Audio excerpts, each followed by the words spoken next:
My name is Malcolm and I'm a PSLE Science Specialist here at the PIC Lab. Welcome to another episode of PSLE Science Made Simple. In this video, I'll be analyzing a past year examination question on the topic of matter. I will also include this question to download for free by clicking a link in the description box below. So, let's get started. Question 14. Jessie prepared two identical syringes and filled each of them with a different type of matter, Q and R. Now they say that the nozzle is going to be sealed at the end of each syringe and she's going to push the plunger downwards for the two syringes one at a time as shown below. Next, she recorded the distance moved by the plunger for each syringe in the table below. And when we take a look at part A, they ask if Jessie had used air and water in her experiment, they want us to identify what is Q and R in the table below. So let's take a look at the results of our experiment. When Q was placed inside the plunger, was the plunger able to move? No. And if the plunger was not able to move, this means that matter Q inside the syringe, could it be squeezed? No. And remember, when we say that matter Q cannot be squeezed, what is the science keyword that we use? When matter Q cannot be squeezed, we say that matter Q cannot be compressed. So let's write that down. We know that matter Q cannot be compressed. And since matter Q cannot be compressed, what property does matter Q have that causes it to not be compressed? We know that matter Q must have a definite shape or volume. Q must have a definite volume. So let's write this down.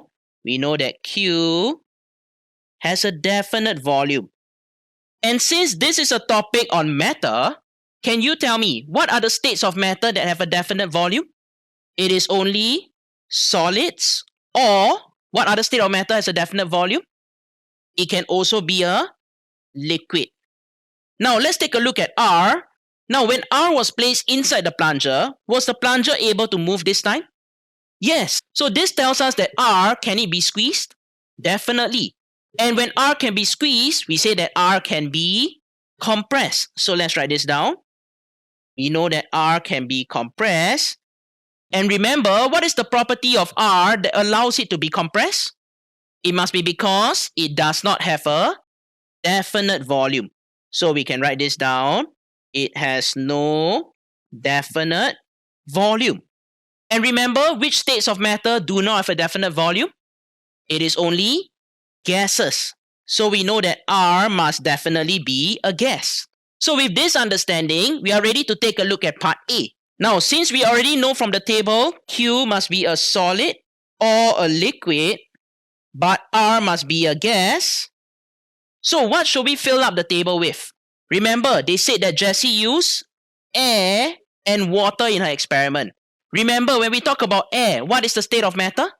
Is it a solid, liquid, or gas? Air is a gas, which means should we write it as Q or R? We know that R must be air. And remember, water is what? Water is a liquid. And since water is a liquid, this means that Q must be water. And that's the answer for part A. Next, let's go on to part B. Now for part B, they said to predict the distance moved by the plunger when cotton wool was used. Now, let's think about cotton wool. Is it a solid, liquid, or gas? All of us know cotton wool is a solid. And I know what some of you are thinking. Since cotton wool is a solid, remember solids, they have a definite volume, which means can they be compressed? No, which means you would think that the answer should be 0 cm. But is that true or not? Now think about it. What kind of objects have cotton wool inside them? You can find cotton wool inside your toys, such as your teddy bears or your soft toys. Now think about it. When you hug your soft toys, can your soft toys be squeezed? Definitely.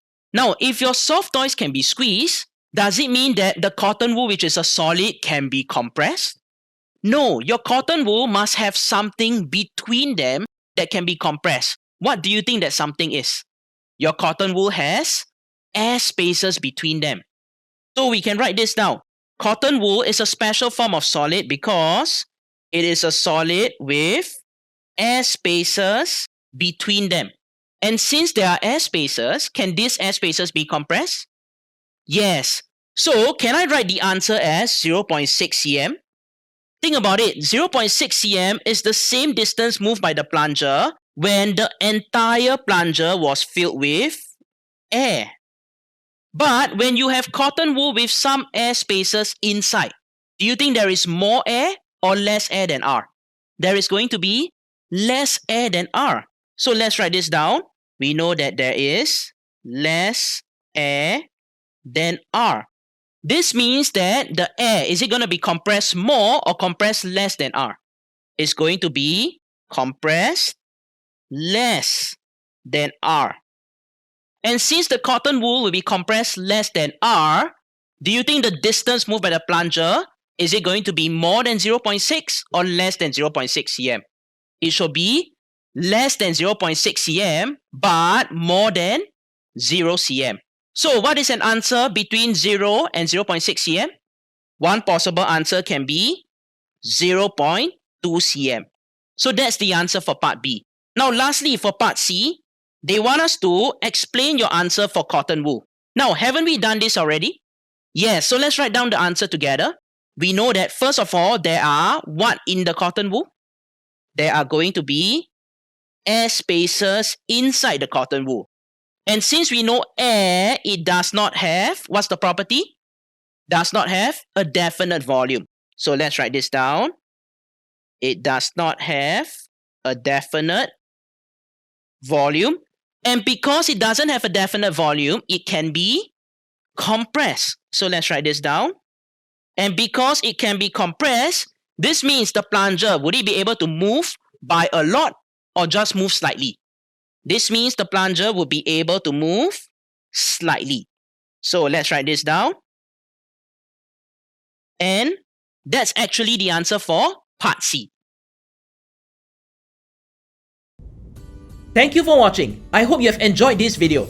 If you found this video useful, do give us a thumbs up. If you'd like to check out more videos by us, do click on the links on the right hand side.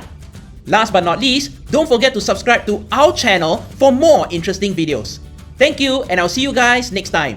Bye!